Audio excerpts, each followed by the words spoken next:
Iya, kalau kita lihat satu persatu ya, karena kalau dilihat di putusan Mahkamah Konstitusi itu ada 11 putusan ya. Nah, putusan yang diajukan oleh PSI itu yang nomor 29 ya. Nah, itu memang ditolak permohonan untuk seluruhnya ya. Nanti selengkapnya bisa dibaca argumentasi penolakannya. Hmm. Tetapi yang penting dan berakibat hukum bagi penyelenggaraan proses penyelenggaraan pemilu kita ke depan itu adalah yang putusan yang nomor 90 itu. Karena Hmm. putusan 90 ini kan menguji terhadap ketentuan yang ada di pasal 169 huruf Q Undang-Undang Nomor 7 tahun 2017 yang mengatur bahwa berusia paling rendah 40 tahun. Artinya kalau mendasarkan pada Undang-Undang 7 tahun 2017, maka syaratnya mutlak hanyalah mereka yang telah berusia 40 tahun. Tapi dengan adanya putusan Mahkamah Konstitusi nomor 90 ini memberikan peluang bagi mereka yang belum berusia 40 tahun ya, tapi pernah menduduki jabatan yang dipilih melalui proses pemilihan umum termasuk pemilihan kepala daerah untuk bisa menduduki untuk bisa memenuhi syarat sebagai calon presiden dan wakil presiden. Artinya kalau ada calon yang sudah pernah menduduki jabatan itu termasuk pernah menjadi atau sedang sebagai kepala daerah bisa memenuhi syarat itu. Artinya Hmm. beliau yang bersangkutan itu bisa dicalonkan sebagai calon calon presiden atau calon wakil presiden. Dan ini adalah penormaan baru yang ditambahkan oleh Mahkamah Konstitusi. Nah, itu secara teori memang ini akan bisa menarik untuk didiskusikan karena pasti akan ada pro dan kontra terhadap putusan Mahkamah Konstitusi. Tapi putusan Mahkamah Konstitusi di sistem hukum kita adalah putusan M, putusan MK itu bersifat final dan mengikat gitu. Hmm. Artinya KPU sebagai penyelenggara pemilihan umum itu, nah menurut saya memang nggak ada pilihan karena KPU adalah pelaksana dari ketentuan peraturan perundang-undangan. Nah, termasuk putusan Mahkamah Konstitusi adalah putusan yang mengikat dan harus dijalankan sebagai peraturan yang merupakan rambu-rambu dalam penyelenggaraan kehidupan bernegara ini. Hmm. Gitu, Mbak Akan Nela. ya baik, Bang Arisa kan kemudian dipergunakan begitu ya dalam kontestasi pemilu di 2024 mendatang. Dalam sidang yang kemudian dilaksanakan hari ini begitu Bang Aris, kan kalau kita melihat salah satu pertimbangannya terkait kepala daerah. Ini kan juga masih menimbulkan perdebatan juga di level mana seseorang menjadi kepala daerah yang dimasukkan dalam putusan tersebut sehingga kemudian bisa maju untuk dalam kontestasi Pilpres 2024 mendatang. Kalau dari pandangan Bang Aris sendiri seperti apa Bang? Terkait kepala daerah ini, level mana yang kemudian bisa menjadi patokan? Kalau kita lihat ya, apa yang dimaksud dengan kepala daerah itu memang diatur di dalam konstitusi ya, di Hmm. pasal 18 ayat 4 Undang-Undang Dasar kita itu menyatakan bahwa pengaturan kepala daerah itu ya termasuk di dalamnya adalah pemilihan untuk gubernur, itu yang disebut dengan pemilihan kepala daerah gubernur, kemudian bupati atau wali kota itu adalah termasuk bagian dari lingkup apa yang dimaksud dengan kepala daerah. Karena ya menurut undang-undang apa itu? Menurut Undang-Undang 10 Hmm. 2016 itu ya masuk di situ adalah calon gubernur, gubernur, wakil gubernur, bupati, wakil bupati, wali kota, dan wakil wali kota. Kalau merujuk apa yang dimaksud dengan kepala daerah berdasarkan Undang-Undang Nomor 10 tahun 2016. Sementara kalau di Undang-Undang 10 tahun 2016 ini memang mensyaratkan ya seorang kepala daerah tadi kalau untuk calon gubernur atau calon wakil gubernur syaratnya kan paling rendah 30 tahun dan untuk bupati, wakil bupati, wali kota dan calon wakil wali kota itu syaratnya umurnya adalah 25 tahun. Nah, itu kalau memenuhi syarat itu berarti kan bisa dimaknai ya ini adalah syarat tambahan yang diberikan oleh Mahkamah Konstitusi. Syarat tambahan yang juga kemudian sudah tercantum juga ya Bang Aris ya dalam undang-undang yang berlaku di Indonesia saat ini. Bang, kalau kita menyoroti hasil dari putusan nomor 90 sekian tadi kan ada dua hakim yang kemudian concurring opinion ini apabila saya salah mohon dikoreksi Bang Aris. Ya, betul, Kemudian betul. ada pula 4 hakim yang dissenting opinion begitu kan. Kalau dari sisi hukum kita melihat adanya perbedaan pendapat dari hakim. Ini yang kemudian menjadikan putusan ini final, putusan ini bulat sampai disampaikan dan diketok palu. Ini hitung-hitungannya seperti apa sebenarnya, Bang? Iya, kalau dilihat dari putusan ini kan mayoritas hakim itu apa sependapat ya dengan Hmm. eh, pandangan mayoritas. Jadi kalau kita lihat terdapat alasan yang berbeda, yaitu 2 orang hakim konstitusi, kemudian terdapat 4 hakim yang dissenting opinion. Jadi artinya dari 9 hakim itu kan 5 pada prinsipnya adalah setuju terhadap Hmm. adanya tambahan klausur yaitu apa norma baru yaitu pernah atau sedang menduduki jabatan yang dipilih melalui pemilihan umum. Nah, sementara yang lain 4 hakim konstitusi yang lain itu beliau ini punya pendapat dissenting opinion. Nah, dissenting opinion itu ini kalau kita lihat secara intinya bahwa mayoritas berpandangan bahwa sebetulnya pengaturan tentang syarat usia seorang capres dan wakil presiden itu adalah ranah dari pembuat undang-undang. Hmm. Nah, secara umum seharusnya itu tidak ditetapkan oleh Mahkamah Konstitusi ya menurut pandangan para hakim yang dissenting opinion. Karena kalau kita lihat ya di dalam Undang-Undang Dasar kita itu memang secara jelas menyatakan ya di dalam pasal 6 ayat 2 itu disebutkan bahwa syarat-syarat untuk menjadi presiden dan wakil presiden diatur lebih lanjut dengan undang-undang.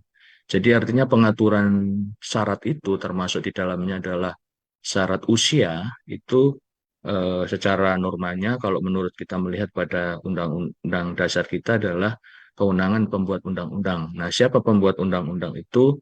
Pembuat undang-undang adalah DPR bersama Presiden itu. Nah, itu yang Hmm. kemudian ini menjadi perdebatan apakah dengan menambahkan norma baru ini yang dilakukan oleh Mahkamah Konstitusi itu ini adalah sesuatu hal yang menarik ya karena memang konstitusi kita mengaturnya itu ya ya demikian diserahkan pada pembuat undang-undang Hmm. itu Mbak Nila.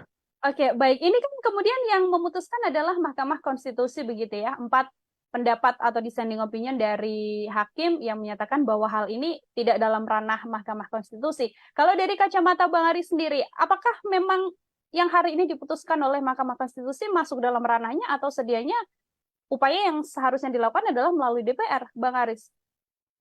Iya, kalau pandangan saya ya, tapi pandangan saya ini tentu kita tetap harus menghormati putusan Mahkamah Konstitusi ya yang sudah bersifat final dan mengikat. Nah, kalau saya berpandangan bahwa sebetulnya ini adalah penentuan usia calon wakil presiden dan presiden dan wakil presiden adalah termasuk apa yang disebut dengan open legal policy atau kebijakan terbuka. Nah, karena dia kebijakan terbuka itu seyogyanya ya, itu adalah ranah dari pembuat undang-undang untuk mengaturnya. Nah, artinya Mahkamah Konstitusi kan kewenangannya adalah menguji apakah suatu norma yang ada di dalam undang-undang itu bertentangan dengan undang-undang dasar atau tidak. Nah, ketika norma itu tidak dijelaskan secara konkret dalam undang-undang dasar, maka sebetulnya Mahkamah Konstitusi adalah menurut pandangan saya sih akan lebih baik ketika MK tidak menambahkan satu norma baru itu karena norma baru ini adalah norma open legal policy kebijakan terbuka yang menjadi kewenangan dari pembuat undang-undang gitu. Hmm. Oke, kalau dari kacamata Bang Aris artinya memang sedianya adalah ada di ranah DPR begitu ya, Bang ya. Mhm. Bang Ya ini betul di ranah ya, DPR dan Presiden. ya di ranah DPR dan juga Presiden. Dalam hasil sidang atau dalam sidang gugatan tadi yang kemudian dibacakan oleh Mahkamah Konstitusi, diantaranya ini yang bisa saya kutip, Bang Aris, adalah salah satu pernyataan dari hakimnya, yaitu Hakim Saldi Isra yang menyebut bahwa ini ada hakim yang kemudian mendorong bahwa putusan MK ini cepat dibacakan, disampaikan juga bahwa putusan ini terkesan aneh dan luar biasa, yang mana keputusan berubah dalam kurun waktu yang begitu cepat. Kalau menurut kacamata Bang Aris yang juga mengikuti jalannya sidang hari ini, seperti apa terkait statement dari Hakim Saldi ini sendiri? Nah, berkaitan dengan pandangan ya, yang dari masing-masing hakim itu kan kita bisa baca ya pandangan itu karena itu masuk dalam bagian dari putusan. Nah, itu putusannya kan bisa diakses secara terbuka, yang bisa diakses melalui websitenya Mahkamah Konstitusi. Nah, kalau problem di internal tentu sebelum membacakan putusan, ini kan sesuai dengan prosedur kan Mahkamah Konstitusi melakukan rapat permusyawaratan ya secara internal yang sifatnya tertutup untuk menentukan pandangan itu. Nah, tetapi pandangan akhirnya masing-masing pendapat majelis ini, hakim Mahkamah Konstitusi itu kan diberikan, termasuk hakim yang lain, adalah kebebasan untuk menentukan pandangan hukumnya, di mana di dalam pandangan itu seorang hakim bisa menentukan apabila yang bersangkutan beliau-beliau itu berbeda pandangan bisa memberikan dissenting opinion. Nah, pandangan-pandangan ini sebetulnya kan menarik untuk dilihat gitu. Nah, bagaimana sih sebetulnya publik bisa menilai proses terhadap pembacaan putusan ini gitu. Apakah uh, perdebatannya tadi uh, menariknya adalah apakah catatan atau penambahan norma baru yang ada di dalam dibacakan oleh maaf di dalam putusan Mahkamah Konstitusi ini sesuatu yang memang sudah sesuai dengan konteks mekanisme atau ketentuan yang diatur dalam kehidupan yang berdasarkan pada konstitusi. Karena memang secara teori ya yang saya pahami bahwa ini adalah eh, kalau kita baca tadi yang sudah saya sebutkan di pasal 6 ayat 2 Undang-Undang Dasar itu, Undang-Undang Dasar kita kan memberikan kewenangan, atribusi kewenangan yang melekat sebagai sumber kewenangan itu pada yang namanya undang-undang. Nah, tetapi meskipun demikian, Mahkamah Konstitusi dengan pendapat mayoritas menyatakan menambahkan norma yang termasuk di dalamnya adalah tadi sedang pernah atau sedang menduduki jabatan yang dipilih melalui pemilihan umum termasuk pemilihan kepala daerah.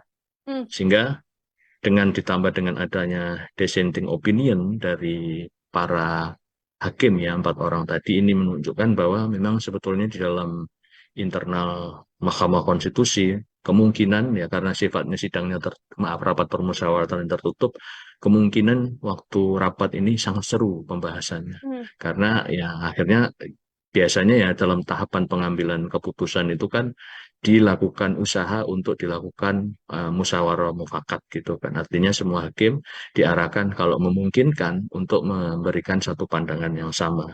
Tapi karena Mahkamah Konstitusi dalam memberikan satu putusan ya, beliau-beliau itu kan terikat dengan waktu. Nah, karena mungkin waktu yang sudah ditentukan, maka mau tidak mau kan harus melakukan pengambilan suara dengan suara terbanyak, sehingga keluarlah putusan sebagaimana yang bisa kita akses secara terbuka. Itu Mbak Nila.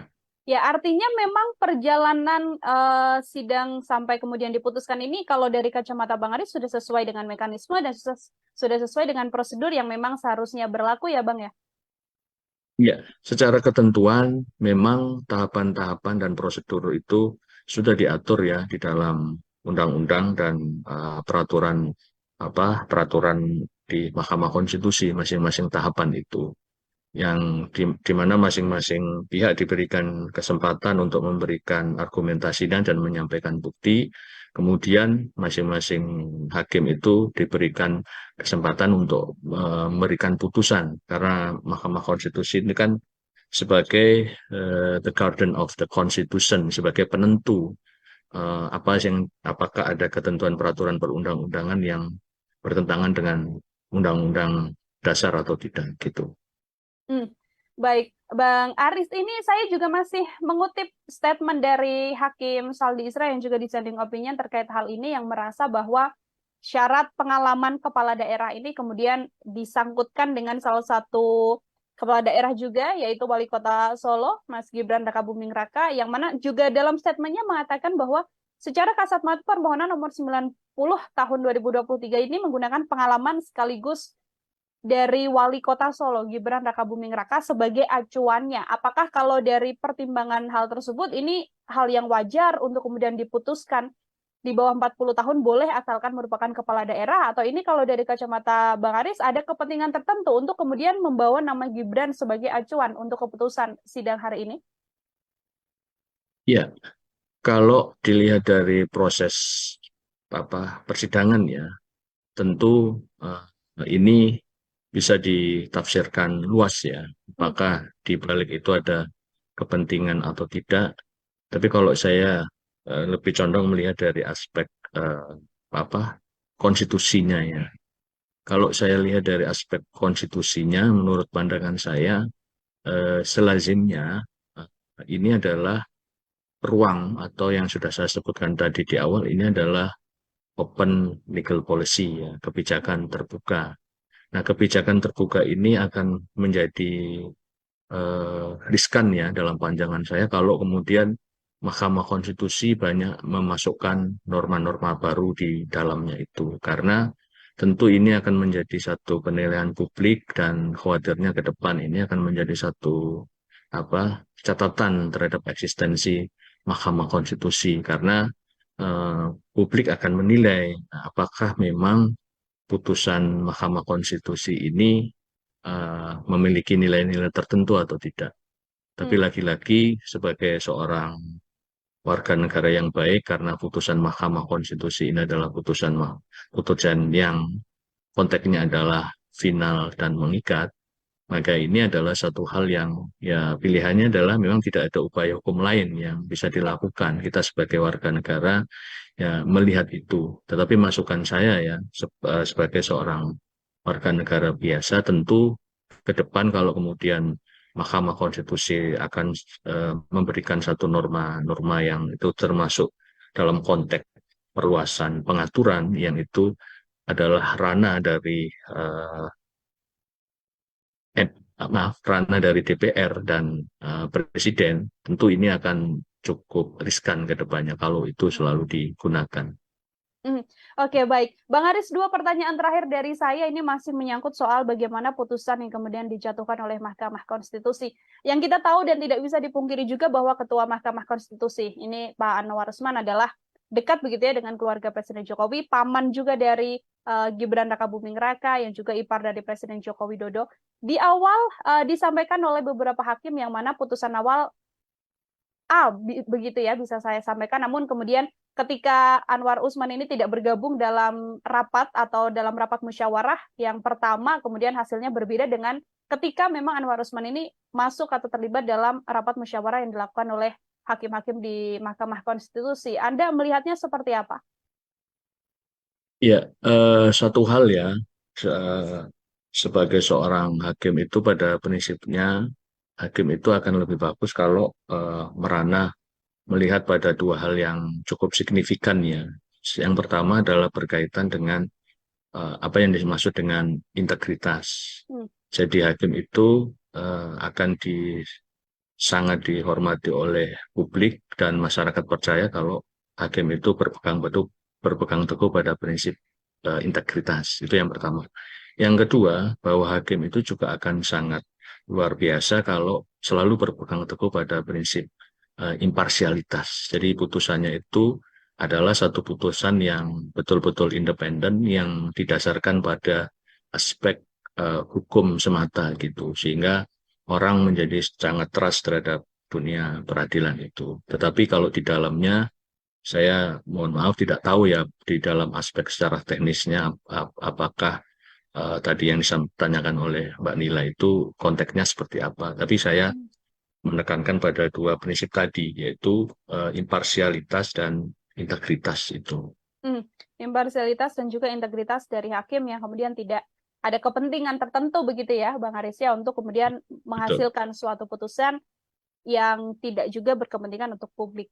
Bang, ini terakhir dari saya dan juga sebagai closing statement dari Bang Aris, kalau melihat hasil putusan hari ini dari kacamata Anda sebagai pakar hukum tata negara begitu ya, apakah memang hasil putusan ini murni tanpa ada kejanggalan dan juga kepentingan apapun, atau justru obrolan yang muncul di publik ini adalah semakin menguatkan bahwa Mahkamah Konstitusi tidak murni dan perlu adanya something yang kemudian dilakukan untuk menjaga integritas dari Mahkamah Konstitusi ini?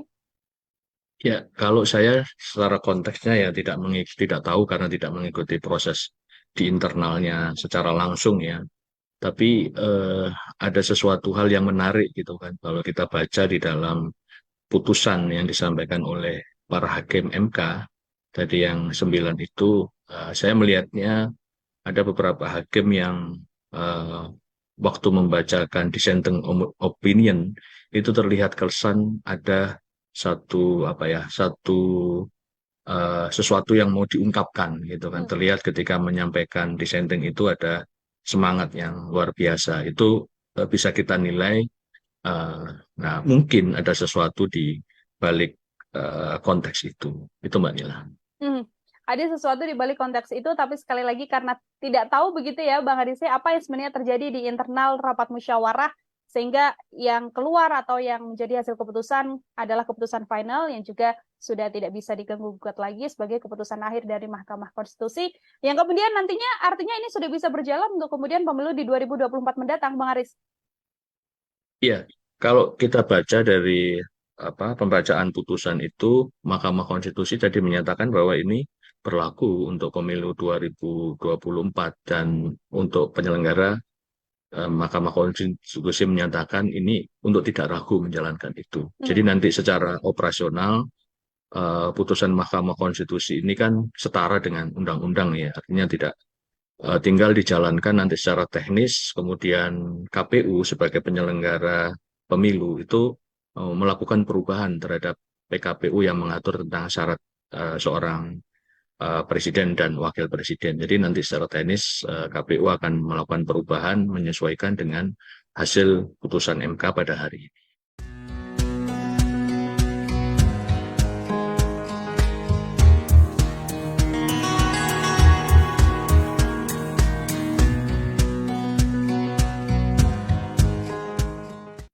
Iya, kalau kita lihat satu persatu ya, karena kalau dilihat di putusan Mahkamah Konstitusi itu ada 11 putusan